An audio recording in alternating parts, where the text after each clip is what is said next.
Bonjour, ici Sophia et voici ma nouvelle histoire originale sur la chaîne Regard du Temps. Écoutons ensemble. Je m'appelle Iris Timane et je viens d'avoir 18 ans. À ma fête d'anniversaire hier soir, mon père m'a prise à part et m'a chuchoté. Quand ce sera terminé, tu signeras quelques papiers pour l'oncle Wade. Une simple formalité. J'ai souri. J'ai acquiescé. Puis je suis allée dans la cuisine, j'ai ouvert mon ordinateur portable et j'ai discrètement transféré la totalité de mon héritage de plusieurs millions de dollars, celui de mes grands-parents, dans un trust irrévocable, par mesure de précaution. Le lendemain matin, mes parents et ma petite sœur ont découvert que le chalet, l'épargne, les investissements, tout était verrouillé derrière une barrière juridique à laquelle ils ne pouvaient pas toucher. Mon père est devenu blanc. Mon oncle, qui avait déjà signé un accord pour vendre une propriété qui ne lui appartenait pas, a appelé un avocat. Avant de vous raconter la suite, merci de liker et de vous abonner. Indiquez votre ville et l'heure locale en commentaire. J'adore savoir d'où vous m'écoutez. Maintenant, laissez-moi vous ramener 6 ans en arrière, à un été à Cedar Lake, quand mon grand-père a prononcé des mots que je n'ai compris qu'hier soir. L'été de mes 12 ans, mon grand-père Harold Timane passe me chercher dans son pick-up et me conduit à Cedar Lake, à 40 minutes de route. Le chalet est en retrait du lac, entouré de pins blancs si hauts qu'ils bloquent le soleil de l'après-midi. Le porche s'affaisse d'un côté. La porte moustiquaire ne ferme pas correctement. Ça sent la fumée de bois, les vieux livres et quelque chose de sucré que je n'arrive jamais tout à fait à identifier. Attrape l'autre bout, dit grand-père en soulevant une traverse de clôture. Je m'exécute. Nous passons la matinée à remplacer 3 poteaux pourris le long du côté sud. Il ne me presse pas. Il me montre comment vérifier les points faibles en enfonçant le pouce dans le grain du bois. Si ça cède, c'est fichu. À l'intérieur, grand-mère Vivien a préparé du thé glacé et 2 sandwichs sur la table de la cuisine, celle que grand-père avait construite de ses mains l'année de leur mariage.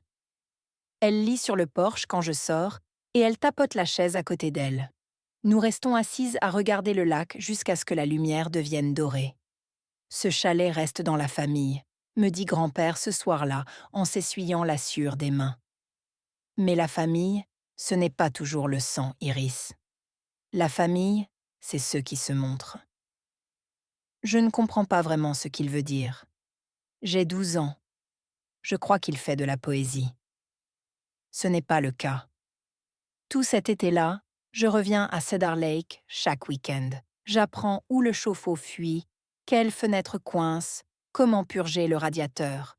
En octobre, grand-mère m'enseigne à organiser les étagères par couleur, parce que ça rend la pièce plus chaleureuse. Grand-père me montre les bornes de la propriété, de vieux piquets en fer qu'il avait plantés lui-même. Je ne sais pas encore que mon grand-père parle déjà avec un avocat précisément de cet endroit et précisément de moi. À la maison, l'atmosphère est différente. Notre maison à Ridgemont est correcte. 3 chambres, un jardin qui a besoin d'être tondu, un garage que mon père utilise comme bureau pour son magasin de matériaux de construction. Correct. Pas chaleureuse, juste correcte. Ma sœur Kelsey a 10 ans et la plus grande chambre, redécorée au printemps dernier. Mur lavande, une lampe de bureau qui coûte plus cher que toute ma bibliothèque. Ma chambre a encore la moquette des anciens propriétaires. Au dîner, mon père met le chalet sur le tapis. Le chalet de papa est là-bas, à perdre de la valeur, dit Greg en coupant son steak. Rien que les impôts fonciers nous ruinent.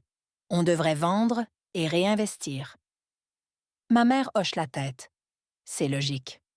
Grand-père a dit que le chalet reste dans la famille, dis-je. Greg rit. Pas un rire méchant. Pire. Un rire condescendant. Tu avais 12 ans, Iris. Il était gentil, c'est tout. Personne ne me demande quoi que ce soit d'autre. La conversation passe au trophée de débat de Kelsey, finaliste régional. Très impressionnant. Et Denise a déjà encadré le certificat. J'ai gagné la foire scientifique du district il y a 2 semaines. Le ruban est encore dans mon sac à dos. Après le dîner, je débarrasse. Sur le comptoir, à moitié caché sous une liste de courses, il y a un prospectus sur papier glacé. Ridgeline Development. Terrain en bord de lac. Prix premium, acquisition en cours. Un numéro de téléphone est griffonné dans la marge. Ce n'est pas l'écriture de mon père. Je repose le prospectus exactement là où je l'ai trouvé. En haut, je m'assieds sur mon lit et je pense à la table de la cuisine de grand-père. Celle qu'il a construite de ses mains. Celle où grand-mère pose mon sandwich sans demander ce que je veux, parce qu'elle le sait déjà. Je pense au prospectus en bas. Quelqu'un évalue déjà la maison de mes grands-parents en signe de dollars. Grand-père Harold meurt 2 ans plus tard. J'ai 14 ans. L'enterrement a lieu un mardi. Ciel gris, herbe humide, chaise pliante qui s'enfonce dans la pelouse. Je suis assise au 2e rang, serrant son mouchoir, à carreaux bleus, effiloché sur les bords, avec un léger parfum de pain. À la réception, je remarque Greg et son frère Wade debout près de la table des desserts, sans manger, parlant à voix basse. Wade a un dossier calé sous le bras. Greg ne cesse d'acquiescer. J'attrape une phrase de Wade. On devrait agir avant que la succession ne se complique. Il parle du chalet à l'enterrement. Je ne dis rien. J'ai 14 ans. Je n'ai ni pouvoir ni voix, et aucune idée que mon grand-père a déjà anticipé exactement ce moment. 2 années passent. J'ai 16 ans. Grand-mère Vivien tombe malade en mars et nous quitte en juin. Elle me tient la main la dernière fois que je lui rends visite, sa poigne étonnamment ferme. « Le chalet est à toi, Iris, » souffle-t-elle. « Ne les laisse pas te le prendre. Promets-le-moi. »« Je te le promets, grand-mère. » Elle serre une fois et ferme les yeux. Après les obsèques, encore un jour gris, les mêmes chaises pliantes. Greg s'assoit à notre table de cuisine et dit à Denise « Maintenant, on peut enfin régler la question de la propriété. » Il dit ça avec soulagement, comme si un poids s'était envolé. Le soir même, Wade appelle. J'entends Greg au téléphone dans le garage faisant les 100 pas. Oui, non, je suis d'accord. Mettons ça en route. Sa voix est plus légère qu'elle ne l'a été depuis des semaines. Je suis dans le couloir avec un verre d'eau et je réalise quelque chose qui se loge dans ma poitrine comme une pierre. La mort de ma grand-mère n'est pas un deuil pour eux, c'est un feu vert. Je ne pleure pas cette nuit-là. Je prends un autre type de décision. Seulement, je ne sais pas encore comment la concrétiser. Entre 16 et presque 18 ans, le chalet devient ma rébellion silencieuse. Chaque samedi matin, je conduis jusqu'à Cedar Lake dans la Honda d'occasion que j'ai achetée avec mes économies de babysitting. Je rafistole la moustiquaire du Porsche, je remplace les joints de la porte arrière. Je balaye les aiguilles de pin sur le toit parce que grand-père m'a appris que c'est comme ça que les fuites commencent. À la maison, les conversations changent. Le chalet cesse d'être le chalet de grand-père et devient la propriété familiale. Greg dit ça au dîner comme si ça avait toujours été le cas. Wade se montre plus souvent, un dimanche sur 2. Parfois avec des pochettes en papier craft, parfois avec son ordinateur ouvert sur des annonces immobilières. J'essaye une fois. Et le souhait de grand-mère. Elle voulait que je le garde. Denise pose sa fourchette avec douceur, de la manière dont elle fait avant de corriger les devoirs de Kelsey. Ta grand-mère était très émotive sur la fin, ma chérie. C'est une affaire pratique. Pratique, c'est le mot qu'ils emploient pour tout ce qui relevait autrefois de l'amour. À 17 ans, Greg devient plus direct. Quand tu auras 18 ans, on réglera ça en famille. La façon dont il dit « en famille », je sais que ça signifie « à ma façon ». Un après-midi de novembre, seul au chalet, je vide le placard de l'entrée. Derrière une pile de vieilles couvertures matelassées, je trouve une enveloppe scellée avec l'écriture de grand-mère Vivien. Mon prénom sur le devant. À l'intérieur, une seule carte de visite. Margaret Caldwell, avocate. Sous son nom, en petits caractères, Timane Family Trust. Mes mains tremblent. Pas de peur, de reconnaissance. Grand-mère a laissé ça ici, pour que je le trouve. Elle savait que ce serait moi qui viderais les placards. Pas Greg, pas Wade. Moi. Je glisse la carte dans mon portefeuille. Je n'appelle pas. Pas encore. 3 mois avant mon 18e anniversaire, c'est Margaret Caldwell qui m'appelle la première. L'appel arrive un jeudi soir de février. Je suis dans ma chambre à faire mes exercices de calcul quand mon téléphone affiche un numéro inconnu avec un indicatif local. Iris, c'est Margaret Caldwell. J'étais l'avocate de vos grands-parents. Sa voix est posée, professionnelle et mesurée, comme celle de quelqu'un qui a répété cette introduction. Il faut que je vous parle avant votre anniversaire. Il y a des choses que vous devez savoir. Et le temps presse. Elle me demande de la retrouver le samedi suivant à son cabinet en centre-ville. Seule. J'y vais. Margaret Caldwell à la fin de la cinquantaine, des cheveux argentés, des lunettes de lecture accrochées à une chaîne autour du cou. Son bureau est petit, bien rangé et sans le vieux papier et le café. Elle s'assoit face à moi et ouvre un dossier. « Vos grands-parents m'ont engagée il y a 6 ans, dit-elle. Ils ont créé un trust irrévocable, le chalet, un compte d'épargne et un portefeuille d'investissement. Valeur totale, environ 2,1 millions de dollars. Tout est détenu par le trust. Vous êtes l'unique bénéficiaire. » Je sens la pièce basculer légèrement. Vos grands-parents ont transféré le tout dans le trust de leur vivant. Juridiquement, ces biens ne sont jamais entrés dans leur succession. Ils ne passent pas par la procédure de probate. Votre père et votre oncle n'ont aucun droit dessus. Elle fait glisser un document sur le bureau, un résumé du trust, mon nom sur la 2e ligne. Le titre de propriété du chalet a été enregistré au nom du trust, au bureau du cadastre, il y a 6 ans. Votre père ne le sait pas. Pourquoi ne lui ont-ils rien dit ? Margaret marque une pause. Votre grand-père a dit, et ce sont ses mots exacts, « Mes fils vendront ce chalet avant que les fleurs de l'enterrement ne fanent. » La pièce est silencieuse. Je fixe le papier avec mon nom dessus. « Il y a autre chose, » ajoute Margaret. Quelqu'un a fait des recherches au bureau du cadastre concernant le titre du chalet au cours du dernier mois. Après cette rencontre, je commence à faire attention. Pas de manière suspecte, juste discrètement. Le dimanche suivant, Wade vient dîner.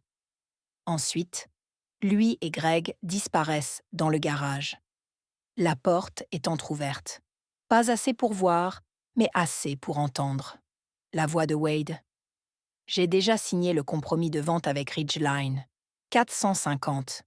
Mais il nous faut un titre propre avant la clôture. Greg, comment on le nettoie? Quitclaim deed. Papa n'est plus là. Maman non plus. On est les héritiers légitimes. On fait un quitclaim à notre nom, on l'enregistre et on vend. C'est légal? C'est un transfert immobilier standard entre héritiers. Personne ne posera de questions. Un silence, puis Greg, plus bas, et Iris. Ma poitrine se serre. La réponse de Wade fuse, comme s'il y avait déjà réfléchi. Elle a 17 ans, Greg. Elle ne peut rien faire. Et quand elle en aura 18, la vente sera bouclée. Fait accompli. Elle sera contrariée. Ça lui passera. On lui donnera une part. 50 000 pour ses études. Elle devrait être reconnaissante. Je recule de la porte du garage. J'ai les mains glacées. Wade a déjà signé un compromis de vente. 450 000 dollars avec une société de promotion immobilière pour un chalet qui ne lui appartient pas, sur un terrain détenu dans un trust dont il ignore l'existence. Ce soir-là, assise sur mon lit, j'envoie un message à Margaret. 2 mots. Ils accélèrent. Sa réponse arrive en 3 minutes. Je m'y attendais. Venez samedi. On préparera tout le nécessaire. Je ferme mon téléphone et fixe le plafond. Dans la chambre d'à côté, Kelsey regarde une série et rit de quelque chose. En bas, mes parents chargent le lave-vaisselle et parlent des projets du week-end comme si de rien n'était. Et dans le garage, quelque part dans le dossier de Wade, il y a un contrat qui ne vaut déjà plus rien. Il ne le sait pas encore. Samedi, cabinet de Margaret. Elle déroule le calendrier sur un bloc juridique, traçant des lignes entre les dates comme un plan de bataille. Le titre du chalet est déjà sous le trust. Si Wade dépose un quitclaim deed, le bureau du cadastre devrait le rejeter parce que la chaîne de titres ne correspondra pas. La propriété n'est plus au nom personnel des grands-parents depuis 6 ans. Mais s'il présente des documents complémentaires, un affidavit de succession, peut-être un certificat de décès falsifié, il pourrait créer ce qu'on appelle un cloud on title. Ça ne lui donnerait pas la propriété, mais ça pourrait bloquer les choses dans un litige pendant 1 an ou plus. Donc je dois agir la première. Vous devez agir au bon moment. Elle tapote le calendrier. À la seconde où vous aurez 18 ans, vous serez juridiquement adulte. Vous pourrez accepter formellement le rôle de bénéficiaire successeur. Dès que vous aurez signé, je dépose une lice, pendens, un avis public d'intérêt juridique, au bureau du cadastre dès l'ouverture le lendemain matin. Ça gèle le titre. Personne ne peut rien enregistrer contre lui tant qu'il est actif. J'acquiesce. Qu'est-ce que je dois faire? Vous présenter, signer un document, je m'occupe du reste. Je laisse ça infuser un moment. Je devrais prévenir mes parents? Margaret retire ses lunettes.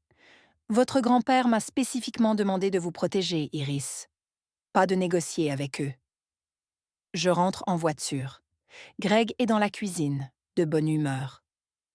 Bonne nouvelle, gamine. Je t'organise une fête d'anniversaire. Toute la famille, samedi soir. C'est un cap important. 18 ans. Il sourit. Denise sourit. Même Kelsey tape dans ses mains. Je souris aussi. Mon père organise ma fête d'anniversaire. Mon oncle organise la vente du chalet de ma grand-mère.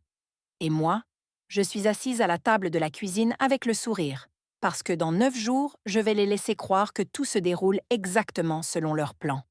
Je vais être honnête avec vous. Rester assise dans ma chambre ce soir-là, en sachant ce qui allait arriver, a été l'une des choses les plus difficiles de ma vie. Une part de moi voulait descendre et simplement dire « Papa, je sais ». Mais Margaret avait raison. Si je les avertissais, ils trouveraient un autre moyen de contourner. Alors je suis restée silencieuse et j'ai attendu. Voici ce que je veux vous demander. Avez-vous déjà dû garder le silence pour vous protéger, alors que tout en vous voulait parler? Dites-le-moi dans les commentaires. Je les lis tous. Et si vous ne l'avez pas encore fait, appuyez sur le bouton d'abonnement, parce que cette histoire est sur le point de basculer. 5 jours avant mon anniversaire, ma mère s'assoit à côté de moi sur le canapé. Elle utilise sa voix de « parlons entre adultes », douce, maîtrisée, légèrement répétée. Maintenant que tu as presque 18 ans, dit Denise, il y a certaines décisions familiales qu'on devrait prendre ensemble. Ensemble. Le mot atterrit comme un déguisement. Le chalet coûte de l'argent à entretenir, poursuit-elle. Impôts, assurances, réparations. L'activité de ton père a souffert. Et si on vend, on pourrait rembourser les dettes et créer un fonds d'études pour toi et Kelsey. Toutes les deux. Grand-mère voulait que je le garde. L'expression de Denise change, un éclair d'impatience aussitôt lissé. Ta grand-mère était très sentimentale sur la fin, Iris, mais le sentimentalisme ne paie pas les impôts fonciers. Greg entre pile au bon moment. Je me demande s'ils l'ont planifié. J'ai déjà contacté un acheteur, dit-il. Bon prix, offre équitable. Quel acheteur? Il cligne des yeux. Une société de promotion immobilière. Wade les connaît. Quelle société? Silence plus long. Ridgeline quelque chose. Ils sont sérieux. Je n'insiste pas. J'y réfléchirai, dis-je. Greg me tapote l'épaule. C'est ma fille. Il s'éloigne satisfait, comme quelqu'un qui vient de conclure une négociation. Plus tard dans la soirée, Kelsey frappe à ma porte. Elle est en pyjama, les cheveux encore humides de la douche. Iris. Oui. Elle s'assoit au bord de mon lit, tirant un fil du couvre-lit. Maman et papa n'arrêtent pas de parler du chalet le soir, après que je suis censée dormir. Elle me regarde en biais. Ils parlent différemment, comme s'ils préparaient quelque chose. Différemment comment? Comme excités, mais aussi nerveux. Elle fait une pause. Il se passe quelque chose? Je lui remonte la couverture sur les pieds. T'inquiète pas, Kels. Elle hoche la tête sans avoir l'air convaincue. J'ai dit que j'y réfléchirais. Ce n'est pas un oui. Et ils le savent. C'est pourquoi ils vont continuer à insister. 3 jours avant mon anniversaire, l'oncle Wade débarque à l'improviste. Il m'intercepte dans l'allée alors que je rentre des courses. Vêtements décontractés, grand sourire, adossé à sa voiture comme s'il passait par hasard dans le quartier. Wade est agent immobilier. Rien de ce qu'il fait n'est accidentel. « Hé, gamine, t'as 1 minute? Je voulais juste discuter, d'oncle Agnès. » On s'assoit sur les marches de l'entrée. Il se penche en avant, coude sur les genoux. « Voilà le truc, Iris. Ce terrain au bord du lac, rien que le foncier, vaut 450. Je peux nous avoir un accord avec un acheteur de confiance. Clôture rapide, paperasse propre. Et moi, j'ai quoi? 50 000 en cash pour tes études. » Je laisse le chiffre flotter dans l'air. 50 sur 450. Wade sourit comme si j'avais dit quelque chose de mignon. Tu as 18 ans, Iris. 50 000, c'est beaucoup d'argent pour quelqu'un de ton âge. La plupart des jeunes sauteraient dessus. À qui est le titre de propriété, oncle Wade? Le sourire se fige une fraction de seconde. Un vacillement derrière les yeux, un micro-ajustement. Puis il revient. À tes grands-parents, mais ils ne sont plus là. Ça passe à ton père et à moi en tant que proches parents. Ce n'est pas comme ça que ça marche. Je le sais. Lui devrait le savoir. Il vend des maisons pour gagner sa vie. Mais il compte sur le fait que je l'ignore. J'y réfléchirai, dis-je encore. Wade se lève et poussette son jean. Ne réfléchis pas trop, Iris. Les occasions comme ça n'attendent pas. Il repart en voiture. Avant même d'avoir atteint le bout de la rue, il est au téléphone. Je vois ses lèvres bouger à travers la vitre du conducteur. Ce soir-là, j'envoie un nouveau message à Margaret. Ils accélèrent. Elle répond. « Tenez bon. Encore 3 jours. 3 jours. J'y arriverai. » La veille de mon anniversaire, je conduis jusqu'au chalet, seul. La route est tranquille. Cedar Lake s'étend, plat et sombre, sous un croissant de lune. Les pins le long de la rive ressemblent à des silhouettes découpées contre le ciel. Je me gare sur le gravier que grand-père avait nivelé lui-même. Je monte les marches du porche. La deuxième craque toujours, et je m'assieds sur la chaise, à côté de celle qui était la sienne. L'air sent la pluie et la résine de pin. Je consulte mes mails. Margaret a envoyé le dossier complet. Le formulaire d'acceptation du rôle de bénéficiaire successeur, la confirmation de désignation, un résumé d'une page des conditions du trust, le tout formaté, marqué d'onglets adhésifs, prêt pour une signature. Ma signature. À minuit, je lis chaque document 2 fois. Puis, je ferme mon ordinateur et j'écoute le lac. Grand-père s'asseyait exactement ici et disait « La patience n'est pas une faiblesse, Iris. C'est le bon timing. » J'ai toujours cru qu'il parlait de la pêche. Les larmes viennent sans prévenir. Pas un effondrement, pas une crise, juste un débordement silencieux que je laisse arriver. Je pleure parce que je voudrais que ce soit différent. Je voudrais que mon père ait été le genre d'homme qui m'aurait emmené pêcher sur ce lac au lieu de calculer sa valeur de revente. Je voudrais que ma mère m'ait demandé ce que je veux au lieu de me dire ce qui est raisonnable. Je voudrais ne pas avoir à signer un document juridique à minuit pour me protéger des gens qui sont censés me protéger. Mais les souhaits ne tiennent pas au tribunal. Les documents de trust, si. Je m'essuie le visage, verrouille la porte du chalet, rentre en voiture, m'allonge sur le lit, règle mon alarme à 23h45. Dans 6 heures, j'ai 18 ans. Dans 7, ma famille découvre que le chalet n'a jamais été le leur à prendre. 23h50. Ma porte de chambre est fermée. La maison est silencieuse. Greg et Denise se sont couchés il y a 1 heure. La lumière de Kelsey s'est éteinte à 22h. J'ouvre mon ordinateur et me connecte à l'appel vidéo. Margaret apparaît dans son bureau à domicile, lunettes de lecture, une pile de documents éclairés par une lampe de bureau. Prête? Prête. Quand l'horloge marquera minuit, vous serez légalement adulte à tous égards. Je vais vous guider dans la signature. Elle reprend tout une dernière fois, claire et précise. Je signe le formulaire d'acceptation. Un document d'1 page, confirmant que je reçois formellement le trust, créé par mes grands-parents. À partir de cette seconde, toute décision concernant les actifs du trust passe par moi et Margaret en tant que codécisionnaire. Maintenant, dit-elle, demain matin à 8h pile, je me rends au bureau du cadastre pour déposer une lispendance. C'est un avis public signalant un intérêt juridique en cours sur la propriété. Une fois enregistré, personne ne peut vendre, transférer ou grever le titre tant qu'il est actif. Et s'ils ont déjà déposé quelque chose? Alors, ce qu'ils auront déposé sera signalé. La chaîne de titres montrera le trust enregistré il y a 6 ans. Pas votre père. Tout document contradictoire sera rejeté. Je regarde le papier signé dans ma main. Mon nom à l'encre. Les noms de mes grands-parents imprimés au-dessus du mien. La voix de Margaret s'adoucit imperceptiblement. Ce n'est pas un piège, Iris. C'est le dernier cadeau de votre grand-père. Vous deviez simplement avoir l'âge de l'accepter. L'horloge de mon ordinateur affiche 0h03. J'ai 18 ans. Je suis la bénéficiaire légale du T-Main Family Irrevocable Trust. Et en bas, dans le garage, le quit-claim deed de mon oncle est déjà un document mort.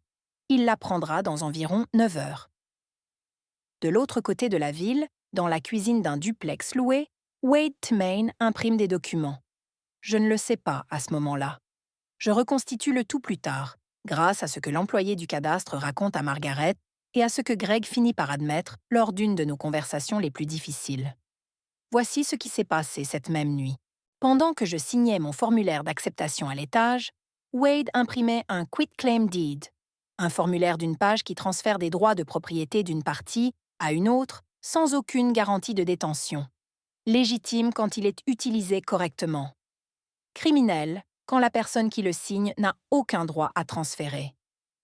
Il a appelé Greg à 23h30. Tout est prêt. On dépose à 9h. Le cadastre ouvre à 8h. Mais je veux m'assurer qu'Iris est distraite par les trucs d'anniversaire d'abord. Greg, tu es sûr? Wade, ils sont morts. Greg, on est les plus proches parents. C'est simple.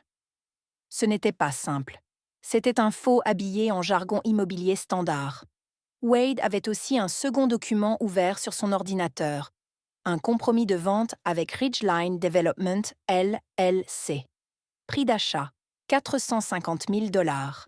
Date de clôture, 30 jours après l'enregistrement du quit-claim deed. Si Wade ne livrait pas un titre propre dans ce délai, il devrait à Ridgeline une pénalité de 45 000 $, plus des dommages et intérêts. Il avait signé cet accord 2 mois plus tôt, avant même que le titre de ses parents ait été entièrement vérifié, avant d'avoir confirmé que la propriété faisait bien partie de la succession. Il avait supposé que oui. Il avait supposé que personne n'avait prévu autre chose. Wade avait misé près d'1 demi-million de dollars sur un bout de papier qui ne lui appartenait pas, sauf qu'il ne le savait pas encore. Et dans 9 heures, quand il entrerait au bureau du cadastre avec son quit-claim deed et sa poignée de main assurée, il découvrirait que toute la chaîne de titres racontait une histoire différente. Ma fête d'anniversaire commence à 4 heures de l'après-midi. Le salon est plein, une vingtaine de personnes. Des voisins, quelques amis de mes parents de l'église, 2 anciens contacts professionnels de Greg, la famille de la meilleure amie de Kelsey. Nora Beckett, la voisine du chalet, est là aussi, assise près de la fenêtre avec un verre de limonade et des yeux vifs et observateurs. Il y a des ballons, une banderole argentée, joyeux 18 ans, un gâteau de la pâtisserie de Main Street. Je souris. Je remercie tout le monde. J'ouvre de petits cadeaux, un journal, une carte cadeau, un cadre photo. Dans la poche de ma veste, pliée en un petit carré bien net, il y a le formulaire d'acceptation signé la nuit dernière. Je n'y touche pas. Pas besoin, c'est déjà fait. Greg se lève près de la table du gâteau et tapote son verre. La pièce se tait. Je voulais juste dire qu'Iris est officiellement adulte aujourd'hui. Denise et moi sommes très fiers d'elle. Il fait une pause et regarde autour de lui. Et en tant que famille, nous avons des projets passionnants pour l'avenir. Il me regarde et sourit. N'est-ce pas, Iris? Tous les regards de la pièce convergent vers moi. Merci, papa, dis-je. Rien de plus. Greg attend un instant, puis éclate de rire et lève son verre. La pièce suit. Les conversations reprennent. Du coin de l'œil, je vois Wade près de la porte d'entrée, vérifiant son téléphone, tapant rapidement des 2 pouces. Nora m'attrape le bras quand je passe devant la fenêtre. Elle se penche, sentant la crème pour les mains à la lavande. « Ta grand-mère voudrait que tu saches quelque chose, dit-elle doucement. J'ai vu ton oncle au chalet la semaine dernière avec 2 hommes en costume. Ils arpentaient la limite du terrain avec 1 mètre à ruban. Wade avait amené les acheteurs sur la propriété avant même d'avoir le titre.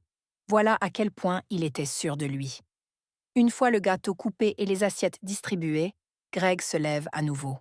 Cette fois, sa voix est plus forte, plus délibérée, la voix d'un homme qui attendait un auditoire. « Avant qu'on se quitte, je voudrais partager quelque chose avec tout le monde. » Il pose sa main sur l'épaule de Denise. « Notre famille traverse une période difficile financièrement. Certains d'entre vous sont au courant pour le magasin. Ça a été dur. » Murmure de sympathie. Mais Harold et Vivien, mes parents, nous ont laissé quelque chose. Le chalet à Cedar Lake. Et en famille, nous avons décidé de le vendre pour assurer l'avenir de chacun.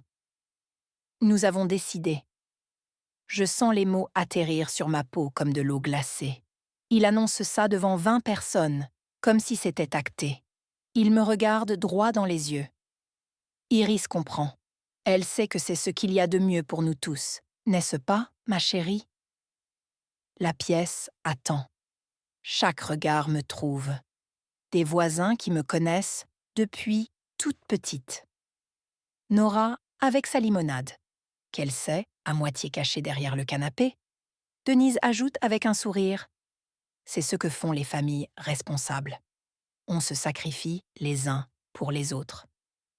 Je pose ma fourchette sur l'assiette. Le tintement est le seul bruit dans la pièce. Je n'ai jamais accepté de vendre le chalet, papa. Le sourire de Greg reste figé, mais les muscles autour de sa mâchoire se contractent. Elle plaisante. Le stress de l'anniversaire. Je ne plaisante pas. Wade s'avance depuis l'embrasure de la porte. Allez, Iris, ce n'est ni le moment ni l'endroit. Je prends mon verre d'eau, bois une gorgée lente et le repose. Tu as raison, oncle Wade. Ce n'est pas le moment. Je soutiens son regard. Le moment, c'est demain matin à 8 heures. Silence. Le téléphone de Wade vibre dans sa poche. Il ne le regarde pas. Personne dans la pièce ne bouge. Les invités commencent à partir après ça. Des au revoir polis, des sourires crispés, le genre de départ qu'on fait quand on sent une tempête se préparer chez les autres. En une demi-heure, le salon se réduit à la famille. Nora et 2 voisins qui ne savent pas s'ils doivent rester ou partir. Denise attend que la porte d'entrée se referme derrière le dernier quasi-étranger, puis se retourne contre moi dans la cuisine. Sa voix est maîtrisée mais assez haute pour porter. « Tu as la moindre idée de ce que ton père traverse ?» Elle s'approche. « Il pourrait perdre cette maison, Iris. Notre maison, celle où tu dors chaque nuit. Et toi, tu t'accroches à un chalet où tu vas le week-end ?»« J'y vais chaque week-end, maman. » Ce n'est pas la question. Elle plaque ses paumes sur le comptoir. « Nous sommes une famille. Les familles prennent les décisions ensemble. Et si tu aimais cette famille, tu n'aurais pas besoin d'un avocat pour te dire quoi faire. » La pièce se fige. Je la dévisage. « Comment tu sais pour l'avocat ?» Denise ne bronche pas. « Wade a trouvé la carte de visite dans ton sac la semaine dernière. Margaret Caldwell. C'est qui Iris ?» Mon estomac se noue. Pas de peur, mais de la prise de conscience qu'ils ont fouillé dans mes affaires, cherchant quelque chose à utiliser contre moi. Avant que je puisse répondre, la voix de Nora Beckett tranche depuis le seuil de la cuisine, calme et ferme. « Cette petite a tout à fait le droit de consulter un avocat, Denise. Vivien l'aurait voulu. » Denise pivote. « C'est une affaire de famille, Nora. S'il vous plaît. » Nora ne bouge pas. Elle me regarde, puis revient sur Denise. « Vivien a été mon amie pendant 40 ans.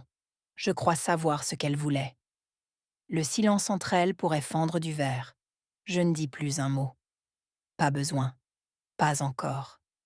Nora s'en va. Les voisins se faufilent derrière elle avec des au revoir murmurés. Nous ne sommes plus que 5. Greg, Denise, Wade, Kelsey et moi. Greg ferme la porte de la cuisine. Le néon bourdonne au-dessus de nos têtes. Il tire une chaise, s'assoit et croise les mains sur la table comme un homme qui s'apprête à dicter ses conditions. Voilà ce qui va se passer, Iris. La voix est basse, posée. Demain matin, Wade et moi allons au bureau du cadastre. On dépose les documents. Le chalet est vendu. Tu reçois ta part, une part juste. Et on passe à autre chose en famille. C'est quoi ma part? 50 000. Sur combien? Greg ne répond pas. Wade, adossé au chambranle de la porte, comble le vide. Ne complique pas les choses. Je regarde mon père. Et si je dis non? La mâchoire de Greg se crispe. Si tu t'y opposes, tu te débrouilles seul. Plus d'aide pour les études, plus de toit au-dessus de ta tête. La cuisine est très silencieuse. Le robinet goûte une fois. Tu me menaces de me mettre dehors le jour de mes 18 ans. Je te demande de faire partie de cette famille. Je repousse ma chaise. Je me lève. Ma voix est stable, même si mes mains ne le sont pas. Je fais partie de cette famille, papa.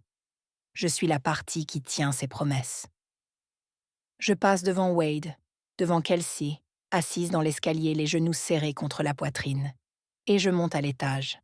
Je ferme ma porte. Je m'assieds sur le lit. Je respire. Greg pense que son échéance est 9 heures du matin au bureau du cadastre. Il ne sait pas que celle de Margaret est 8 heures.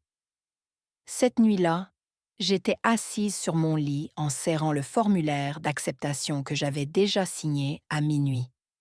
Mon père venait de me menacer de m'exclure de ma propre famille si je ne cédais pas un chalet qui était légalement le mien. Ma mère avait dit que je ne les aimais pas. Mon oncle s'apprêtait à déposer un acte falsifié le lendemain matin. Et la seule chose à laquelle je pensais, c'est que ma grand-mère avait raison. Elle savait exactement ce qu'il deviendrait quand l'argent serait en jeu. Et elle l'avait anticipé des années avant que ça n'arrive. Si quelqu'un que vous aimez a jamais préparé quelque chose pour vous protéger, même après sa disparition, je veux connaître votre histoire. Racontez-la-moi dans les commentaires. Maintenant, laissez-moi vous dire ce qui s'est passé. 8 heures du matin. Le bureau du cadastre ouvre. Les néons clignotent en s'allumant. Une employée en cardigan bleu déverrouille le guichet. Margaret Caldwell est la première à franchir la porte. Elle porte un blazer gris et une sacoche en cuir. Elle s'approche du comptoir, présente 2 documents, une copie certifiée du Timain Family Irrevocable Trust et un avis de Liz Pendens, et demande leur enregistrement contre la propriété de Cedar Lake. L'employé examine les papiers, vérifie les registres de titres existants et appose le tampon. Enregistré. Fait. À partir de cet instant, quiconque consulte le titre du chalet de Cedar Lake verra un avis d'intérêt juridique en cours. Timain Family Irrevocable Trust. Margaret Caldwell, trustée. Iris Timain, bénéficiaire. À 8h14, Margaret m'appelle. C'est fait. La Liz Pendens est enregistrée. La propriété est marquée. Quoi qu'ils apportent, ce sera rejeté sur la base de la chaîne de titres. Je suis assise à la table de la cuisine en train de manger des céréales. Greg est à l'étage en train de s'habiller. Denise prépare le café. Des bruits matinaux ordinaires. L'eau qui coule. Une porte de placard. Le cliquetis d'une boucle de ceinture. À 8h30, Greg et Wade descendent ensemble. Greg porte une chemise boutonnée, sa chemise de rendez-vous, celle qu'il portait pour aller à la banque avant la faillite du magasin. Wade a un dossier sous le bras. Toujours le même dossier. On sera de retour pour le déjeuner, dit Greg en attrapant ses clés. Je lève les yeux de mon bol. Bonne chance, dis-je. Greg s'arrête dans l'embrasure, me regarde. Quelque chose dans ma voix peut-être, ou quelque chose dans mon visage. Puis il se retourne et sort. Je rince mon bol de céréales. Je l'essuie. Je le range dans le placard. Et j'attends. Je ne saurais jamais exactement quelle tête il faisait, mais je sais ce qui s'est passé parce que Margaret était encore au bureau du cadastre quand ils sont entrés. Elle était restée exprès. 9h05. Wade s'approche du guichet. Il fait glisser le quitclaim deed avec un hochement de tête assuré. Greg se tient derrière lui, main dans les poches, regardant autour comme s'ils en auraient pour 10 minutes. L'employé prend le document, saisit le numéro de parcelle dans le système, lit l'écran, tape à nouveau. Puis, elle s'arrête. « Je ne peux pas enregistrer ce document, monsieur. » Wade se penche en avant. « Pardon ? » Le titre de propriété est détenu par le Temain Family Irrevocable Trust. Il a été enregistré en 2020. Il y a également une lease pendens déposée ce matin. C'est impossible. Wade dit « Mes parents étaient âpres propriétaires de ce bien. » Monsieur, l'acte a été transféré au trust il y a 6 ans. La chaîne de titres est claire. Ce quitclaim ne correspond pas au registre de propriété actuel. Greg s'avance à côté de Wade. Il n'y a pas de trust. Nos parents n'ont jamais parlé d'un trust. L'employé les regarde tour à tour. Je vous conseillerais de contacter la trustee mentionnée dans le dossier. Une certaine Margaret Caldwell. La main de Wade s'aplatit sur le comptoir. Son visage se vide. Le nom de Margaret, celui de la carte de visite qu'ils avaient retrouvée dans mon sac, est maintenant sur un document public qu'ils ne peuvent pas effacer. Greg se tourne lentement vers Wade. « Tu avais dit que c'était simple. Je ne savais pas qu'il y avait un trust. » « Tu es agent immobilier, Wade. Comment as-tu pu ne pas vérifier le titre ?» Wade ouvre la bouche, la referme, l'ouvre à nouveau. L'employé dit calmement « Messieurs, je vais devoir vous demander de sortir s'il y a un désaccord. » Margaret, assise dans la salle d'attente près de la porte, les regarde partir. Elle ne dit pas un mot. Elle n'en a pas besoin. L'appel arrive à 9h22. Je suis assise sur le porche, regardant l'arroseur du voisin osciller sur la pelouse. « Qu'est-ce que tu as fait ?» La voix de Greg est tendue, tremblante. J'entends la circulation derrière lui. Il est sur le parking. J'ai accepté ce que grand-père et grand-mère m'ont laissé. C'est tout. Tu es allé dans notre dos avec une avocate dont on n'a jamais entendu parler. Margaret Caldwell est l'avocate du trust depuis 6 ans, papa. Tu n'as jamais posé la question. Un temps de silence. Respiration lourde. C'est la propriété de mes parents, Iris. Je suis leur fils. Et ils ont choisi de me la laisser. Je garde ma voix égale. Pas parce qu'ils ne t'aimaient pas, mais parce qu'ils ne te faisaient pas confiance pour ça. Le silence qui suit est le plus long de ma vie. Je compte les rotations de l'arroseur, 3 arcs complets, avant qu'il ne parle de nouveau.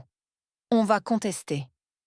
Tu peux essayer, mais le trust est irrévocable. Ça signifie que même moi je ne peux pas le dissoudre. Il n'y a rien à annuler. Tu ne sais pas de quoi tu parles? Si, papa. J'ai eu 3 mois pour apprendre. Il raccroche. Pas d'au revoir. Juste un clic et le silence. Je pose le téléphone sur la rambarde du porche.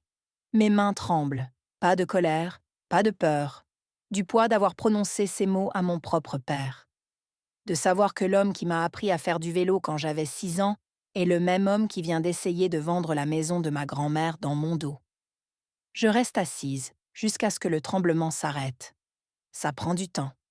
Puis, mon téléphone vibre à nouveau. Un numéro inconnu, une voix masculine, vive et professionnelle. « Mademoiselle Temain, ici Carter Briggs de Ridgeline Development. » Il faut qu'on parle. Carter Briggs parle comme parlent les promoteurs. Vite, factuellement, en calculant déjà son prochain mouvement avant que la phrase en cours ne finisse. Nous avons un compromis de vente avec Wade Temain pour la propriété de Cedar Lake. Il a garanti un titre propre. On vient de nous informer qu'il y a une lease pendens sur la parcelle. C'est exact. Pouvez-vous m'expliquer la situation? Monsieur Briggs, mon oncle ne possède pas cette propriété. Il ne l'a jamais possédée. Le chalet et le terrain sont détenus dans un trust irrévocable depuis 2020. Je suis l'unique bénéficiaire. Une pause. Le froissement de papier à l'autre bout. Il s'est présenté comme l'héritier. Je comprends, mais se présenter comme propriétaire ne crée pas de droit de propriété. Je vous conseillerais d'en discuter avec lui et éventuellement avec votre propre avocat. Une autre pause, plus longue. Mademoiselle Temain, y a-t-il une possibilité de vente? Nous serions prêts à faire une offre compétitive directement au trust. La propriété n'est pas à vendre. Compris. Sa voix se durcit légèrement. Alors nous poursuivrons nos recours contre M. Tmain. Je lui donne le numéro de Margaret. Dans l'heure, elle confirme à l'équipe juridique de Ridgeline ce que j'avais déjà dit à Carter. Le trust est valide. Wade n'avait aucune autorité. Le compromis de vente a été conclu sur la base d'une fausse déclaration de propriété. La réponse de Ridgeline est immédiate. Ils poursuivent Wade pour rupture de contrat. La clause pénale de 45 000 $ plus les dommages et intérêts. Cet après-midi-là, Margaret appelle avec une dernière information. Sa voix est mesurée, mais directe. Iris, le quitclaim deed que Wade a tenté de déposer comportait un cachet notarial. J'ai fait retirer une copie au bureau du cadastre avant qu'il ne le rejette. Le cachet ne correspond à aucun notaire enregistré dans le comté. Il semble falsifié. Je ferme les yeux. C'est un délit pénal, n'est-ce pas, dans cet état? Oui. Mon oncle n'a pas seulement essayé de me voler mon chalet, il a commis un crime pour y parvenir. Greg rentre à 2 heures de l'après-midi. Il franchit la porte d'entrée comme un homme portant quelque chose d'invisible et de très lourd.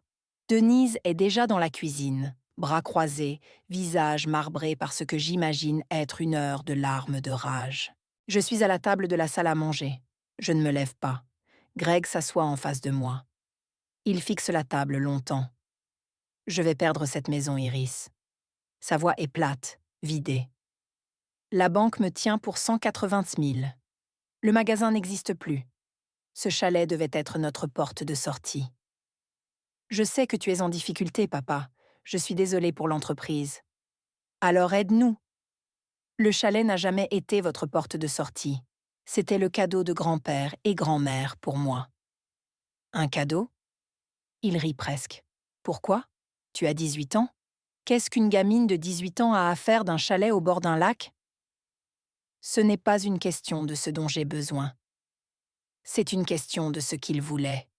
Denise intervient depuis le seuil de la cuisine. Ils étaient vieux, Iris. Ils ne raisonnaient plus clairement à la fin. Ils raisonnaient assez clairement pour engager un avocat 6 ans avant leur mort. Greg frappe la table du plat de la main. Je contesterai le trust. Une voix sort de mon téléphone. J'avais appelé Margaret avant que Greg ne rentre et laissé la ligne ouverte en haut-parleur. Pas pour lui tendre un piège, pour gagner du temps. Monsieur Temain, la voix de Margaret est posée, professionnelle. Contester un trust irrévocable établi 6 ans avant le décès des constituants, avec une pleine capacité juridique documentée et attestée, vous coûtera plus en frais juridiques que la valeur de la propriété. Je vous déconseille fortement de le faire. La cuisine est silencieuse. Le robinet goutte. Greg me regarde vraiment. Et pour la première fois, je vois quelque chose que je n'ai jamais vu dans les yeux de mon père. Pas de la colère, de la reconnaissance. 2 heures plus tard, Wade appelle à la maison. Greg décroche au salon. Je suis dans le couloir, assez près pour entendre chaque mot à travers la cloison fine. Ridgeline me poursuit. La voix de Wade est à vif. 45 000 de pénalité plus les dommages. Ils disent non que j'ai commis une fraude. La réponse de Greg est glaciale. Plus glaciale que je ne l'ai jamais entendue. C'est le cas? Je croyais que c'était à nous. Greg, tu es agent immobilier. Tu fais des vérifications de titres pour gagner ta vie. Comment tu as pu ne pas vérifier? J'ai présumé. Tu as présumé? Et maintenant je suis là, les mains vides, parce que tu as présumé. Toi aussi tu voulais l'argent. Mais moi, je n'ai pas falsifié de cachet notarial, Wade. Un long silence. Je n'ai pas falsifié. J'ai juste trouvé un tampon. Et ça, c'est un faux. Tu le sais que c'est un faux. La respiration de Wade s'alourdit. Il me faut un avocat. À moi aussi. Greg fait une pause. Ne rappelle pas ici tant que tu n'en auras pas consulté un. Il raccroche. Je l'entends s'asseoir dans le canapé. Les ressorts grincent, puis plus rien. Je monte à l'étage. La porte de Kelsey est ouverte. Elle est assise sur son lit, casque autour du cou, les yeux écarquillés. « Oncle Wade a des ennuis? » ?»« Oui, Kelsey, de gros ennuis. »« Et papa? » Je m'assieds au bord de son lit. Papa a fait de mauvais choix, mais oncle Wade en a fait de pires. Elle hoche la tête lentement, assimilant comme le font les adolescentes de 15 ans, sans tout comprendre, mais en sachant assez pour avoir peur.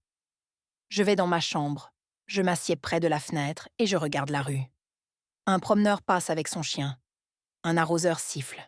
Le monde continue de tourner. Je ne me sens pas victorieuse. Je ne me sens pas satisfaite. Je me sens comme quelqu'un qui vient de traverser un incendie et qui n'a pas encore vérifié ce qui a brûlé.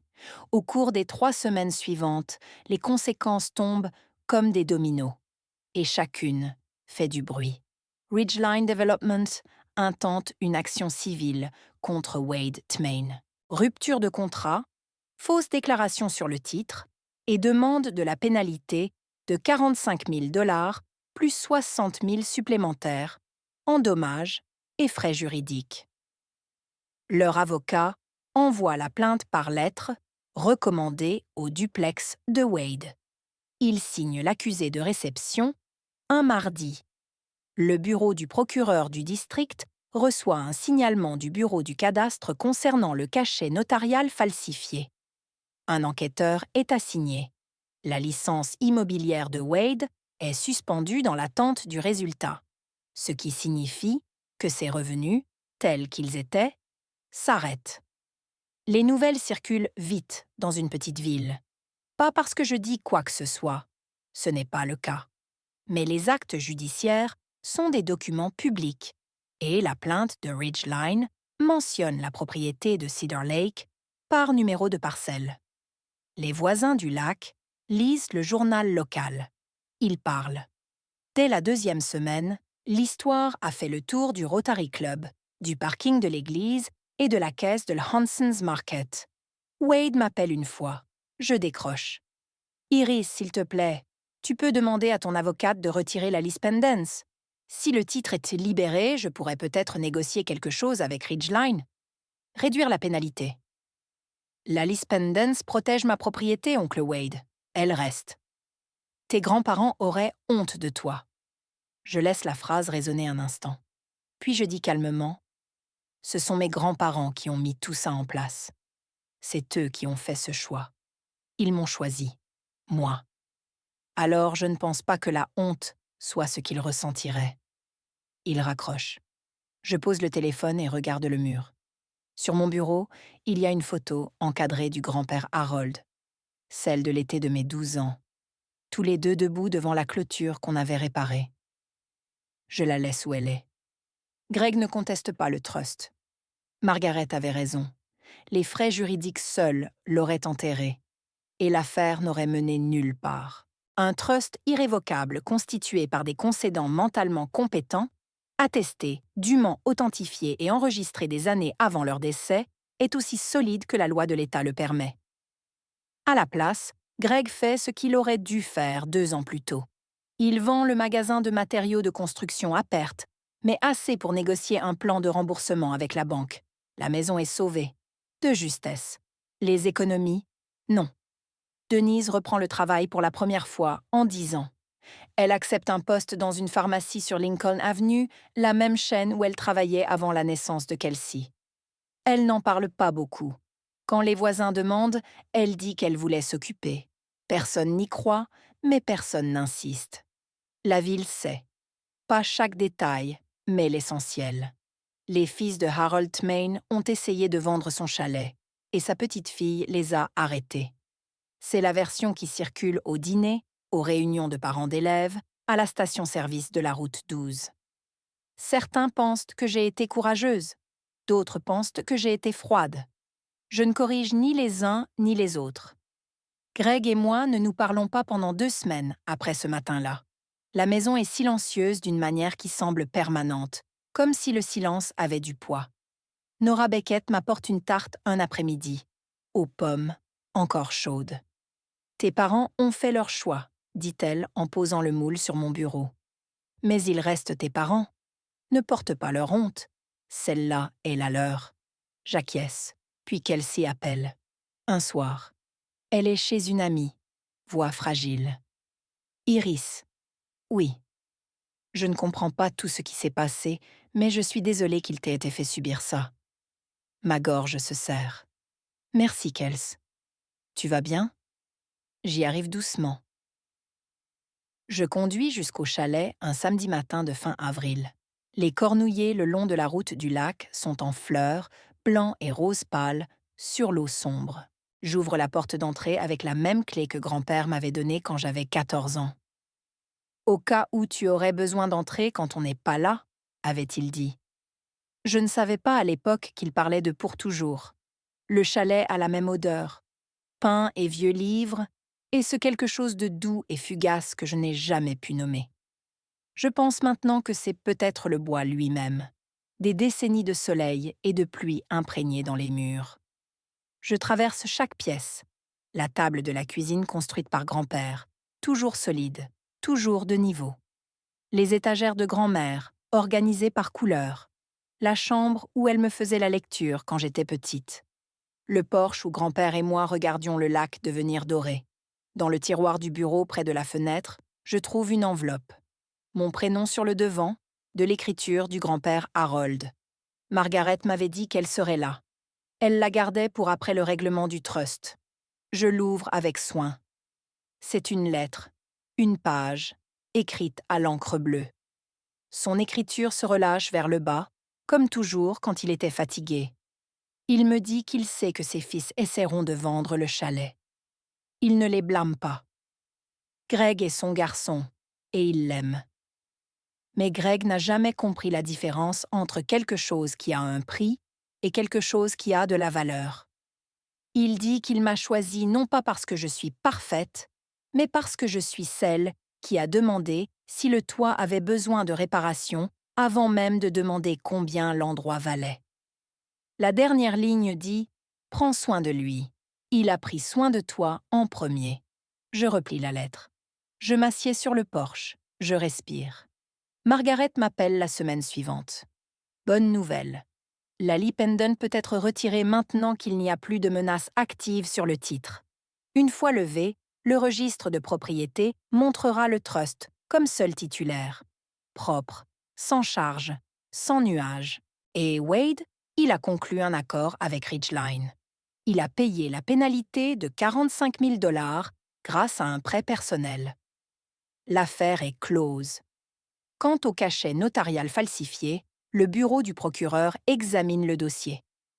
Il pourrait faire face à une contravention, voire un crime, selon l'issue de l'enquête. Et sa licence, suspendue pour une durée indéterminée. Il peut demander sa réhabilitation, mais pas tant qu'il y a une enquête pénale en cours. Je digère ça un moment. Je ne ressens pas de satisfaction. Je ressens cette sorte d'épuisement qui vient après une longue maladie. Plus malade, mais pas encore guéri. Il y a encore une chose, dit Margaret. Dans les documents du trust, vos grands-parents ont prévu un fonds séparé pour l'éducation. 50 000 $ affectés spécifiquement à vos frais d'études. Il a accumulé des intérêts pendant 6 ans. Le solde actuel est d'un peu plus de 58 000. Les yeux me piquent. 50 000. Le même chiffre que Greg m'avait proposé comme ma part de la vente. Le même chiffre que Wade avait agité comme un appât. Mes grands-parents l'avaient déjà mis de côté, en silence, sans le dire à personne.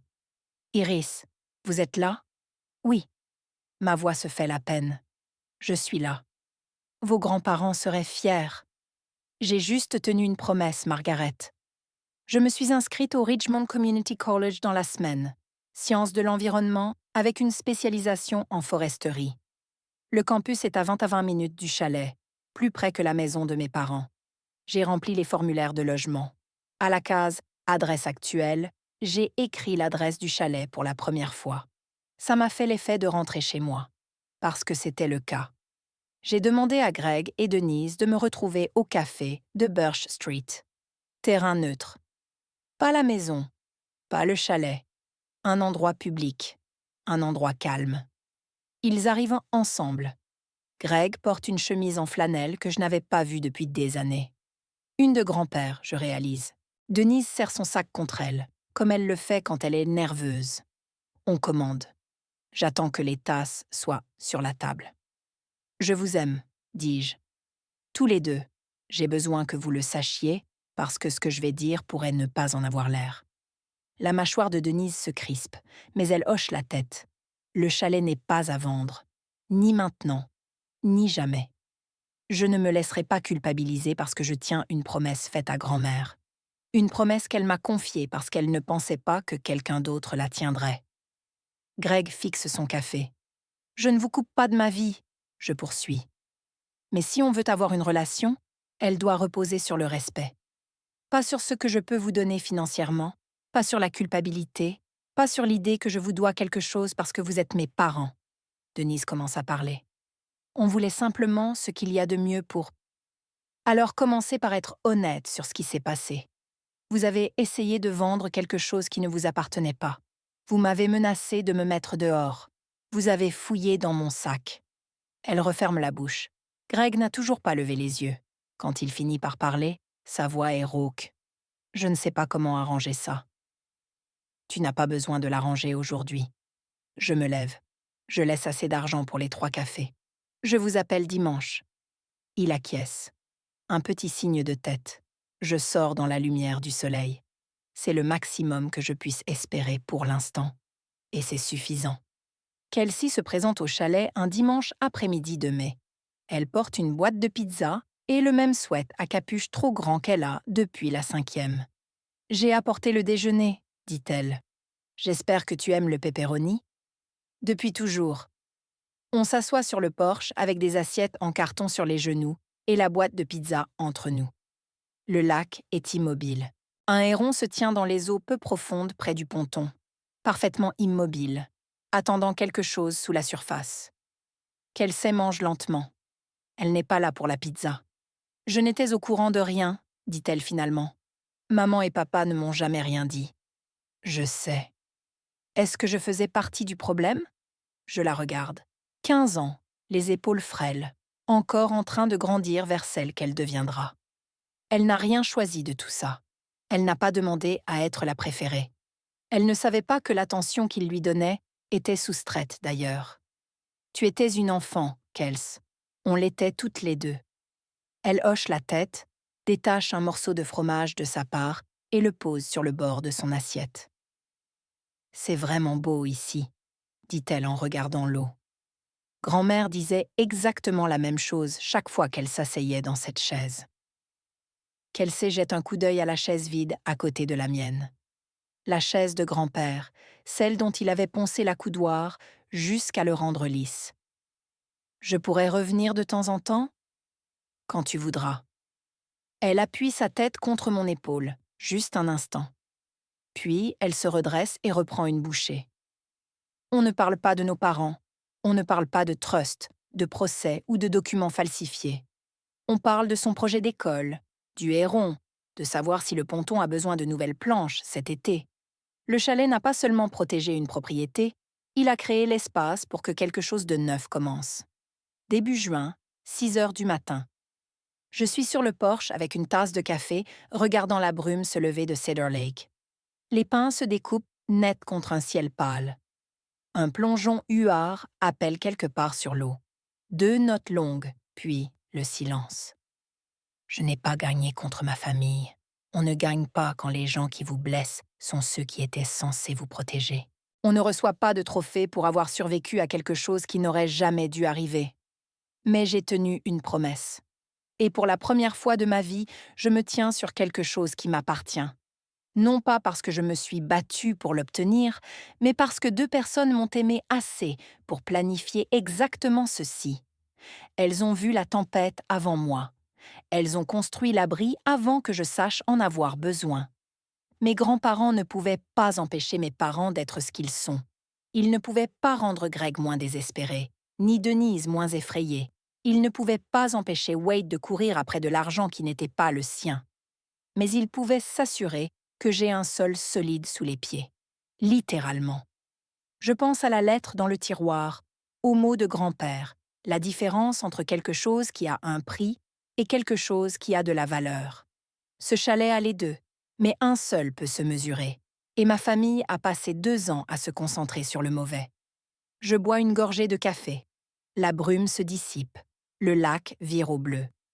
Si vous écoutez ceci et que vous avez le sentiment que personne n'est dans votre camp, je veux que vous m'entendiez. Parfois, les personnes qui vous protègent ne sont pas celles qui se tiennent devant vous. Parfois, elles ont planifié pour vous il y a des années, discrètement, sans le dire à personne. Et parfois, tout ce que vous avez à faire, c'est vous présenter, signer le document et tenir la promesse. La paix ne vient pas de la vengeance. Elle vient du fait de se tenir sur quelque chose de solide et de savoir qu'on a bâti sa vie dessus. Voilà mon histoire. Si elle vous a fait ressentir quelque chose, de la colère, du soulagement, de l'espoir, ou simplement un peu moins de solitude, alors elle a rempli son rôle. Maintenant, j'ai une question pour vous. Si vous pouviez protéger une seule chose dans votre vie, un lieu, une personne, une promesse, qu'est-ce que ce serait? Dites-le moi dans les commentaires. Je les lis tous. Et si cette histoire vous a marqué, partagez-la avec quelqu'un qui a besoin de l'entendre. Si vous n'êtes pas encore abonné, j'adorerais vous retrouver pour la prochaine. Consultez la description pour d'autres histoires comme celle-ci.